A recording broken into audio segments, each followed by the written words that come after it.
Hello everyone, welcome to Star IQ. Star IQ के इस video platform पे आप सभी का बहुत बहुत स्वागत है। कैसे हैं आप सभी लोग? उम्मीद है कि आप लोग बहुत अच्छे होंगे प्यारे बच्चों।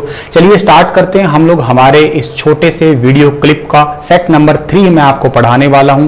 इससे पहले 2 सेट मैं आपको करवा चुका हूं।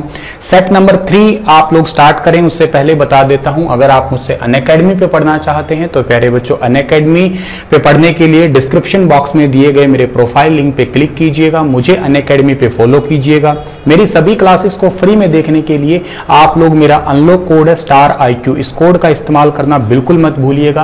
और के साथ ही प्यारे बच्चों एक बात और याद रखिएगा कि सभी क्लासेस के अलावा आप लोग यहाँ पे कोई कोर्स परचेज करना चाहते हैं, 10% का डिस्काउंट पाना चाहते हैं तो आप लोग स्टार आईक्यू कोड का इस्तेमाल जरूर कीजिएगा।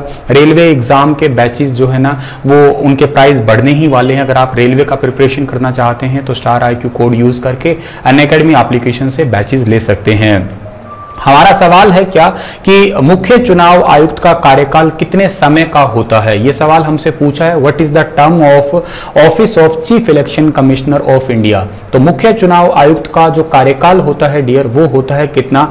या तो 6 साल या 65 साल तक की उम्र का, यानी कि डी ऑप्शन सही है। मतलब पहले इनमें से कोई भी पूरा हो, या तो 6 साल पूरे हो कार्यकाल में से या 65 साल, वो ही मान्य जाएगा। तो इस सवाल का डी वाला ऑप्शन जो है ना वो बिल्कुल ठीक रहेगा हमारा।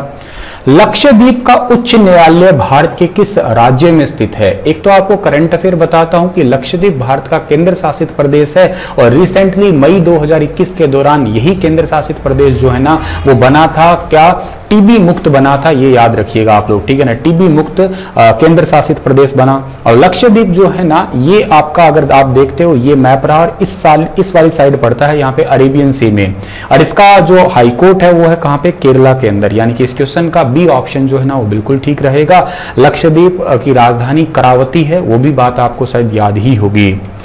निम्नलिखित में से भारत में किसका संशोधन विशेष बहुमत के द्वारा किया जा सकता है?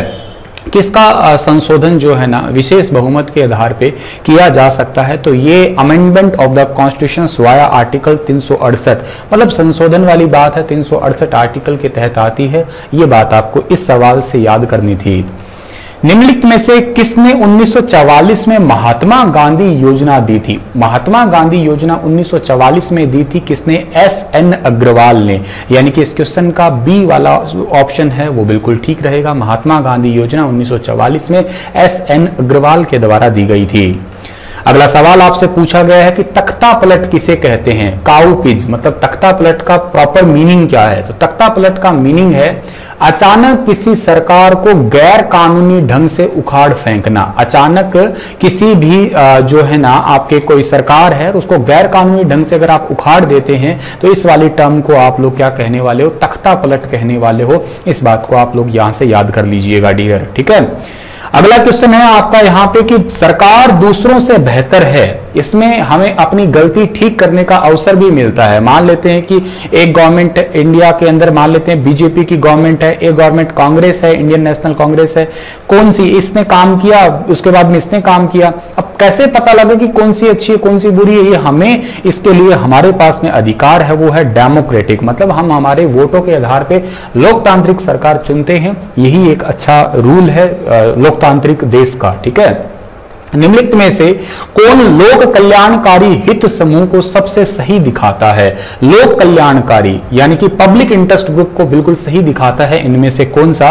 जन सामान्य हितों को बढ़ावा देने वाला संगठन।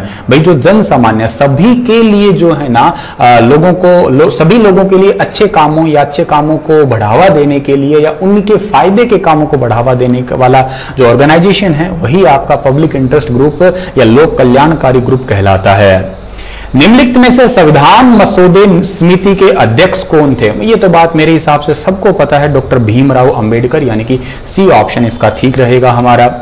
निम्नलिखित में से अनुच्छेद 21 में कौन सा अधिकार है? आर्टिकल 21 क्या कहता है आपको? आर्टिकल 21 आपका कहता है राइट टू लाइफ, यानी कि जीवन का अधिकार है। मतलब आपको एकांत में रहने का अधिकार है, आपका कोई फोन टैप नहीं कर सकता, आपको जीने का अधिकार है। ओवरऑल इसमें यही बात आती है, इतना याद रखना है आपको। और यही इतने ही थे आपके इस सेशन के क्वेश्चन, ठीक है। मिलता हूं आपको अगले क्लिप में सेट नंबर 4 में, तब तक आप अपना ख्याल रखिएगा। धन्यवाद।